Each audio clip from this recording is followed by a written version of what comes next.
This morning they had this press conference for the apprehension of the killer of Charlie Kirk, and also at the exact same time, Nintendo is having a Nintendo Direct for the 40th anniversary of Mario, just tied right into the day where Mario was released in Japan. So I was walking my daughter to school, and I had a decision to make this morning. I was like, do I watch the Nintendo Direct, or do I watch this press conference about Charlie Kirk's assassin? And for the first time, it took me back, and I was saying this pre-show, it took me back to June 17th, 1994, when I was 13 years old, the same age as my daughter, ironically, where on the same day, that's the day that the NBA Finals were happening, the O.J. Simpson police chase happened. There was a Stanley Cup parade that day happened. There was all these things that were intertwining that day. And there was it was one of those things where there was really big news happening in other but also things that I was very interested in that were happening at the same time, and I had to make a decision. And this morning, for the first time, I paid less attention to the Nintendo Direct and paid more attention to what was going on in the Charlie Kirk assassination press conference. It was an interesting dichotomy for me, kind of decision that I was like, okay, yeah, I think this definitely has a bigger cultural impact, learning more about the assassination of Charlie Kirk than what new Nintendo game is coming out, if that makes sense. I guess I host a gaming and entertainment and culture podcast. Should I feel bad about that? No, I'd be concerned if you chose the other way around, personally. Okay.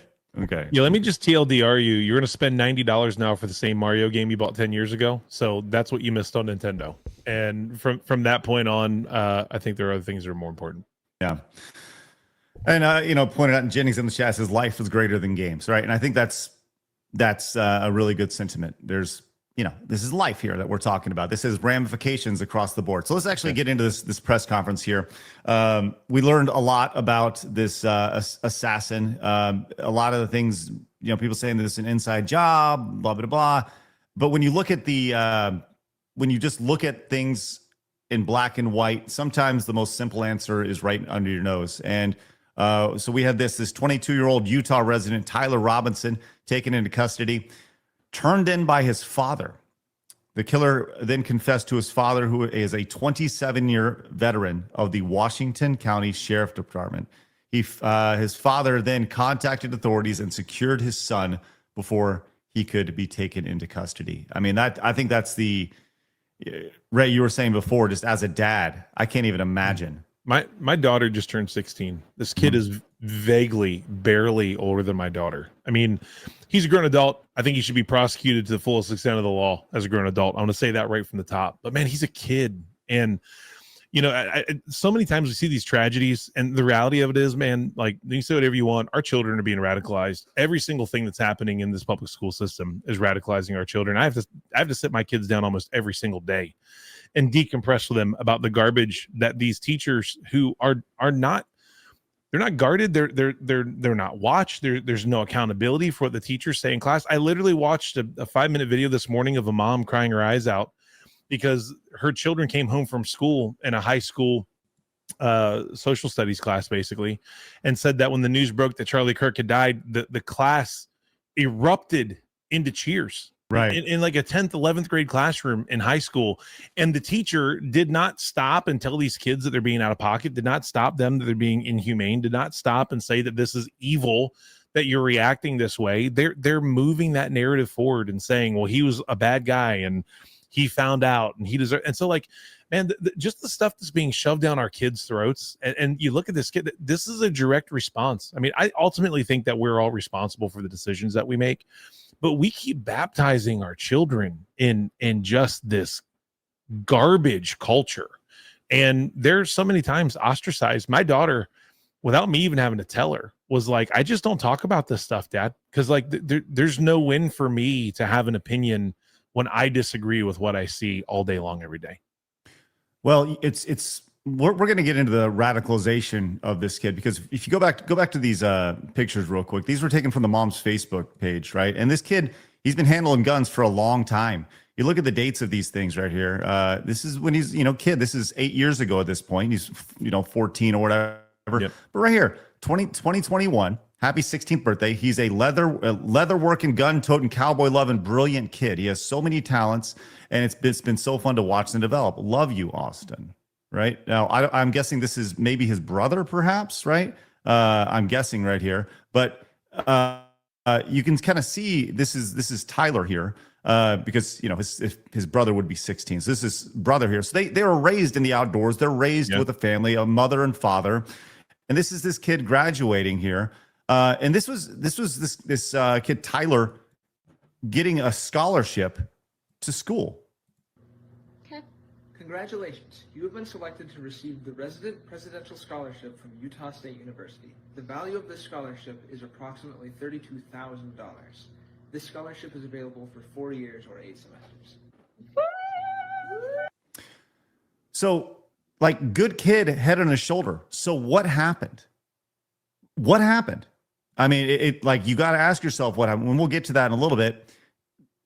During this press conference, they actually pointed out a few things. I had this tweet out yesterday, where after the press conference last night, they went out of their way to kind of have some identifying features that this guy had. If you recall, they put this tweet out, said, "We're releasing additional photos of the person of interest in connection to the murder of Charlie Kirk," right?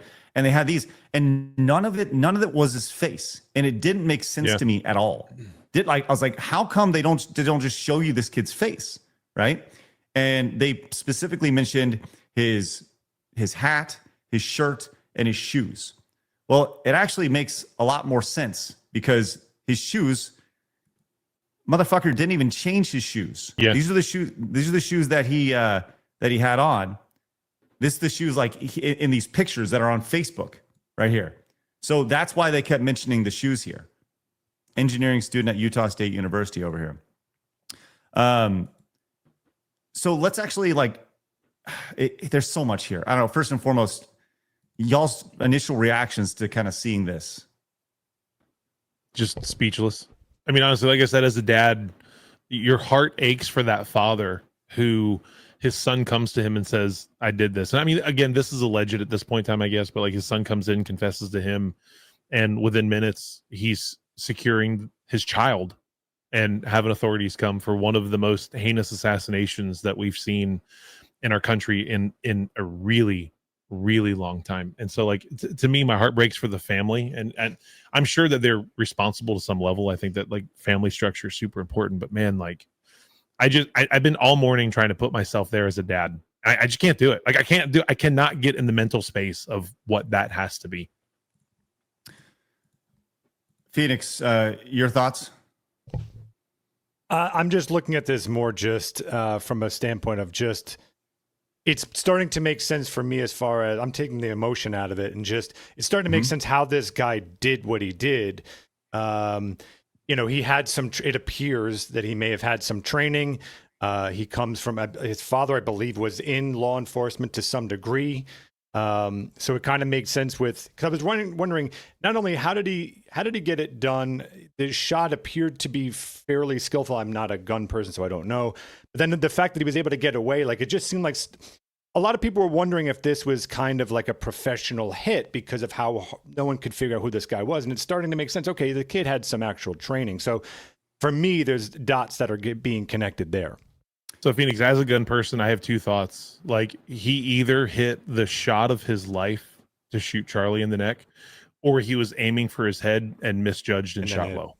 Yep. Like those are the options. And I think that like there's been a lot of communication internally and with me and my wife. Like this is either a statement that we're shooting you in the neck to silence you, or a missed shot. And if he's on a rooftop, the reality of it is bullet drop and bullet velocity, even with 30-06, like at that distance, there's going to be some drop that you have to compensate for depending on what kind of scope he's using and like the details of the rifle. I mean, honestly, the humidity of it, there's a million things that go and impact it. And so like it is either the perfect miss or this kid could hit anything.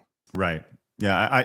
I think what more likely happened is the bullet drop. Like he was aiming for his head and hit his throat. And it's more or less a metaphor. It will come to be a metaphor for the action. But let's actually talk about this kid. He was fairly, based off those pictures, I would say a normal kid, right? So what happened? Well, during the press conference, they brought that up here. Good morning, ladies and gentlemen. We got him.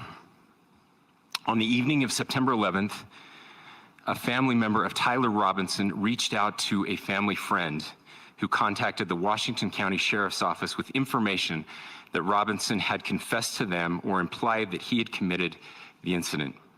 This information was relayed to the Utah County Sheriff's Office and scene investigators at Utah Valley University. This information was also conveyed to the FBI.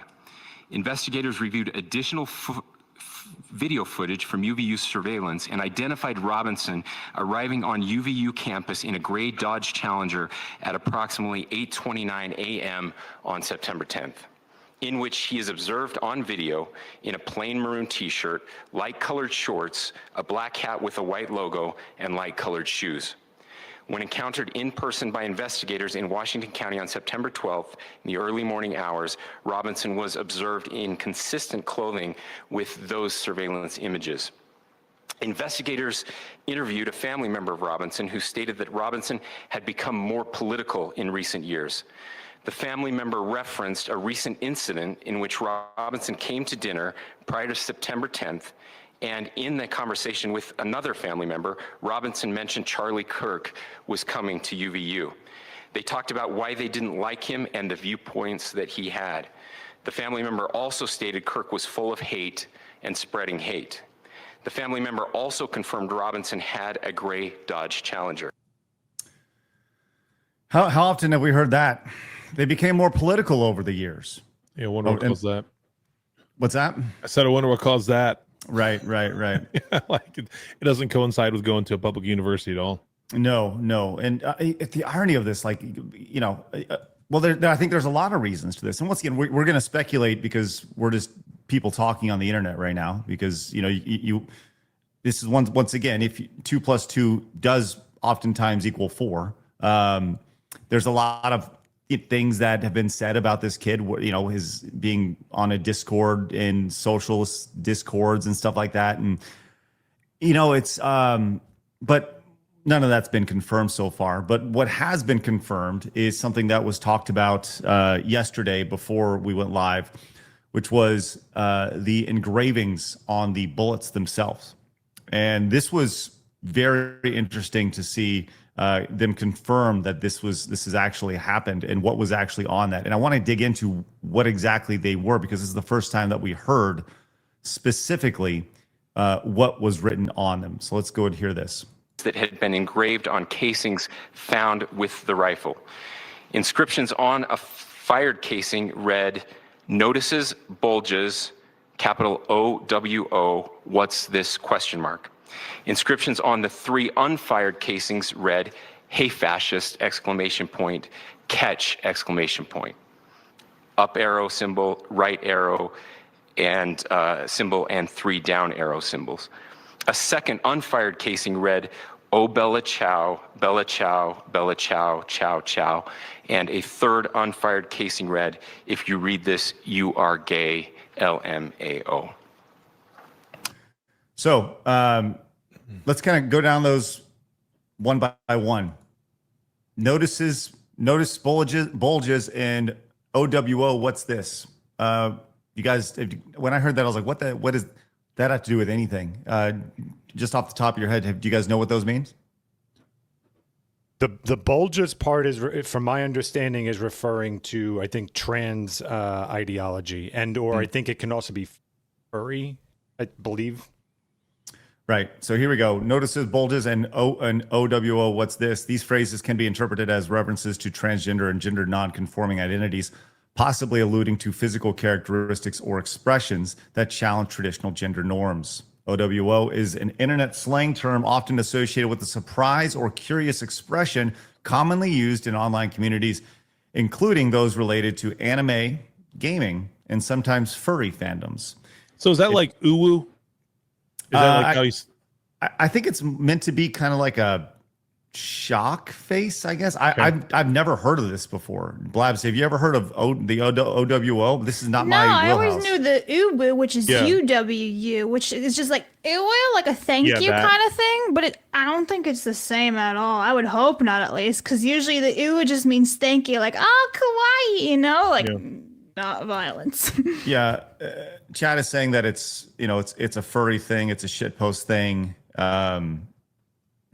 So that's interesting. But what about the other thing that he had? The up arrow, right arrow, and then the 3 down arrows right here. Well, someone was very quick to point out that this was a reference tied once again back into video games to Helldivers. Yeah, it's the first thing I thought. Yeah, which played Helldivers. It's fun, kind of one-dimensional if you ask me, but that's beyond the point at this Not point. my favorite, but it's there. Right? Which puts a 500 kg bomb Helldivers input into one of his rounds. So yeah, Helldivers 2 reference right there, which dropping bombs. I mean, just on the surface, it sounds like this kid knew exactly what he was doing by putting these engravements here. That he's going to be dropping a bomb more or less on society. Kilogram, yeah, there you go. And what about the Bella Ciao thing? Now, Blabs, you were actually talking about this before the show, or you said that you actually sang Bella Ciao once, and your mom scalded you for this. Yeah, so for the record, before people She's start been calling me, radicalized. yeah, thanks a lot, Craig, for wording that in the worst possible way. Okay, so the song was hijacked by a bunch of really bad people that I did not know about when I was very little. So I was just like, oh, Bella Ciao, like it's very catchy. And my mom was like, no, don't sing that. So no, don't ever sing that song. Thank you. Well, obviously, I was referencing to Blabs being a giant fascist. Obviously, or anti-fascist. Yes, that's right. Shit. But Bella Ciao is an Italian song dedicated to the partisans of the Italian resistance who fought against the occupying troops of Nazi Germany and the collaborationist fascist forces during the liberation of Italy. So you could see, like, when you come to Antifa and these crazy ass groups over here that think that they're fighting against Nazi Germany, you understand, like, they think that they're actually fighting against this oppressive force, and that the regime that's here, that everything that Charlie Kirk represented to the whole MAGA thing, and getting President Trump elected and stuff. I'm only connecting dots here. I'm just a stupid internet guy, right?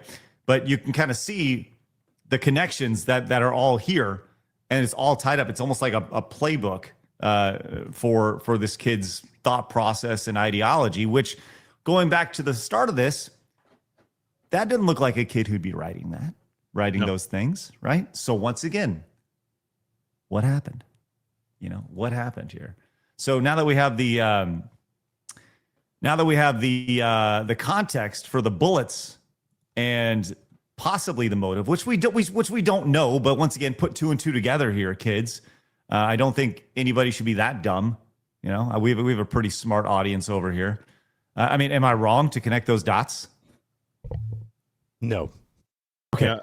I think the dots that I'm also connecting, and I haven't heard this talked about much, but also, to be fair, I've had to stay off the internet for the majority of this week. Outside of like talking about football, I've not really been around.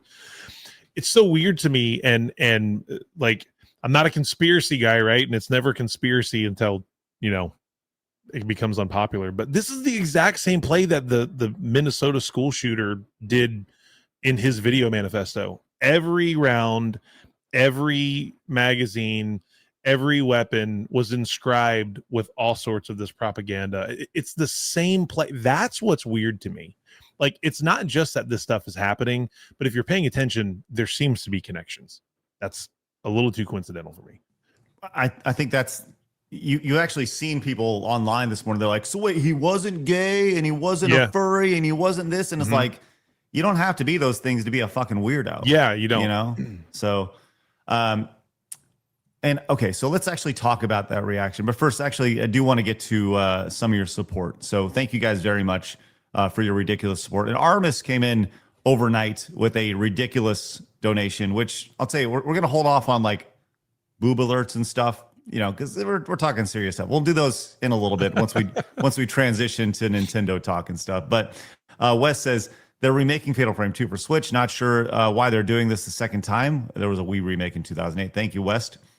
Miriam says, this has made me feel the need to be more vocal on social media. While I try to make sure my words are thought out, I won't be silent anymore. I am Charlie Kirk. Thank you, Miriam, with the $20 super chat. As I mentioned, CR Vox came in with a wonderful 20 gifted memberships to the channel. If you guys got gifted a membership, make sure you say thank you. Love to see that, and greatly appreciated, Vox. That is incredibly valuable, and grateful. We're grateful for it. Golden Satan says the assassin had a Helldivers 2 reference engraved on his weapon. I hope they don't blame video games on this horrific event. Yeah, they will. Yes, of course. It's an easy target. Sorry for the pun. Black Cat 7K says, if the stance is that CK, Charlie Kirk, deserved to be erased for those words, then those people stand against the heart of America. They reject the constitutional rights we hold sacred and act as opposition to our democratic republic. Thank you, Black Hat. Nathan says, Legal Mindset did a video showing a legal way we can clean house in these corporations that plays off what Asmongold proposed. Look the video up later. Blab, see if you can find that from Legal Mindset, because we're going to talk about what Asmongold is promoting here in a little bit, because once again, it all ties into this. The trickle-down effect to this is going to be considerably greater than just executing a guy, right? Which, listen, that'll be a interesting day, but the trickle-down effect across culture will be far greater. The commander came in with $20 super chat. Says, rest in peace, Charlie. You didn't deserve this. We need to be better than this. We can be better than this. I have faith in this country. Thanks, the commander.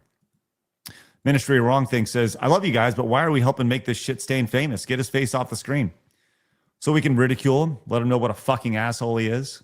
Yeah. Point and laugh. That's why.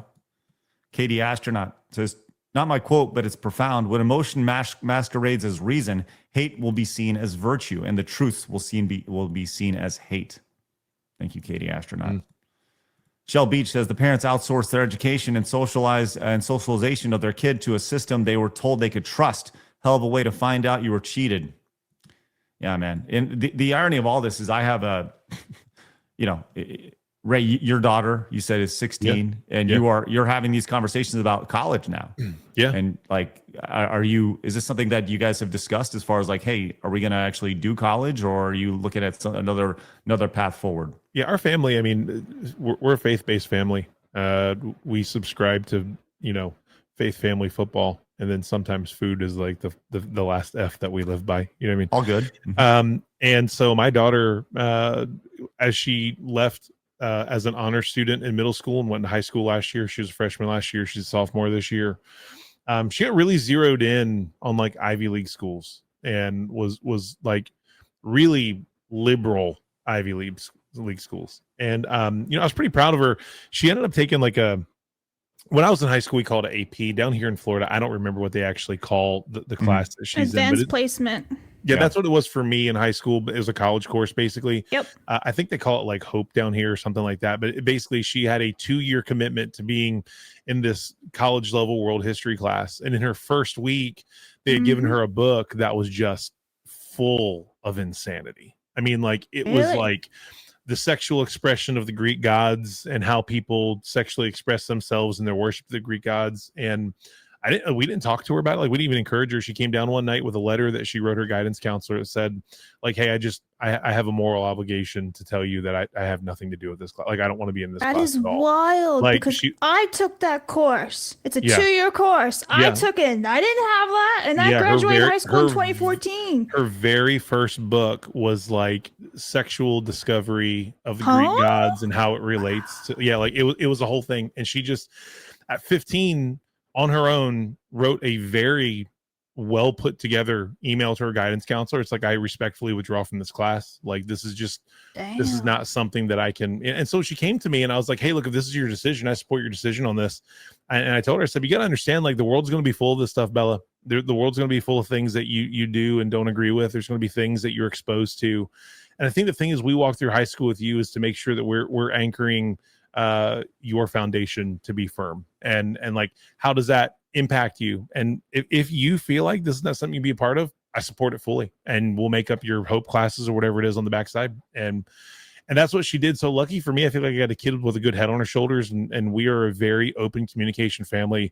There's not a night, and I wish I could tell you that we're a nuclear family that sits down around the dinner table every night. That's just not life, with high school sports and all the things that we do in our lives. But I'll tell you what we do every single morning that I take her to school, and every single night we're home, there's a conversation of like, what was your day? How are things going? How are your relationships? What boyfriends do I need to invite over to help me clean my gun collection? You know what I mean? What are the things that are happening?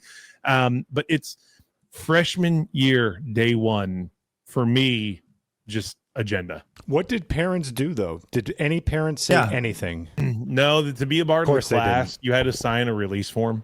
You know what I mean? And so I think this is what we do. Like, and a lot of us, we learned down here in Florida, which is, even though Florida is a pretty conservative state, it's very different than Ohio, where we came from, where the release forms to families are unbelievably generalized. Like, it's like, I am allowing my daughter or my son to go through the class and understand that the contents of this class may disagree with specific, like, philosophical views, sexual understanding. Like, it's like a blanket that just like, here's the cut and paste. You're telling me that you agree to it. And so, like, even in like certain health classes for my son, and like when he was not even in middle school yet, he was just, I think he was in the 5th grade at the time, he got randomly sent home one of those. And I said, like, is this a science class? Like, is this sex education? I want to know. Because it was like, do you want your kid to be involved or not? But there's no explanation of what it is. And so we had to make the phone calls to the school and to the school board and the county and say, hey, this is this class. Here's what is the content of this class? Because I can't release him if I don't know what it is.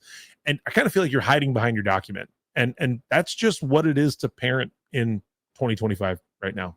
High school, middle school, and even earlier. Man, that's crazy to hear. And to Phoenix's point, like, was anybody reprimanded for teaching 15-year-old kids about Greek sex? Like, no. What does that have to do with anything? No. Nothing, yeah, I mean, and to me, like, you would expect that stuff in a world philosophy class. Like, if it's a 2-year commitment to be in that class, and she was even a sophomore or a junior, I would almost be like, okay, I get it. You know what I mean? Like, I get what you're doing here as a college level class. Not that I agree with it, but it was day one freshman year. That is wild. Yeah. Wild, because I took that course and that's not how we started. No. What the fuck? Yeah. And you still became a fascist. It's incredible, Blabs. Right. It's amazing how that worked out. I really want to see like her textbook. I would love to see it because I kind of remember I don't have it. We turn it in. Yeah. It was very interesting. It was a mess. Because for people who don't know, it's a 2-year program. It starts from like the very beginning of history, and it goes all the way up until like 9/11, basically over the course of 2 years. Wow, I'm mind blown by that. Brent says some context on the shot placement. I was flashbanged by the up close video of the hit, unfortunately, but I noticed something in it that appeared that the hit was just below Charlie's right collarbone and exited his neck. Yeah, I don't ever want to think about that, seeing that again. I saw it once and I immediately thought, wow, he's dead. And then I never wanted to see that again because it's so graphic and so no interest. No interest. My mom called me crying and hopeful. And she was like, I just really hope he pulls through. And I said, Mom, like, did you see that shot? Like, realistically, like, I don't know that he made it to the ground, and like, I'm not trying to be vulgar about it, but like, that was the worst shot in regards to survivability. And so I also think it's really sad. Like, I really have had to get off of the internet. And I got a lot of friends that have even said, like, guys that are content creators that like their living is based off of like how they produce on social media, that are all uninstalling social media this week because it's just so far gone. And you see these stories where they're like, oh, you can see where the first bullet hit the second bullet. And it's like, just like all this garbage. It's like, guys, it's a microphone clip to his t-shirt. Like, what are we talking about? Like, come on, man. And so like, the stories and the misinformation and like this rush on social media for everybody to be the source. Like, let me break the story, whether there's any accuracy to it or not. It's so freaking dangerous, man. It's so dangerous.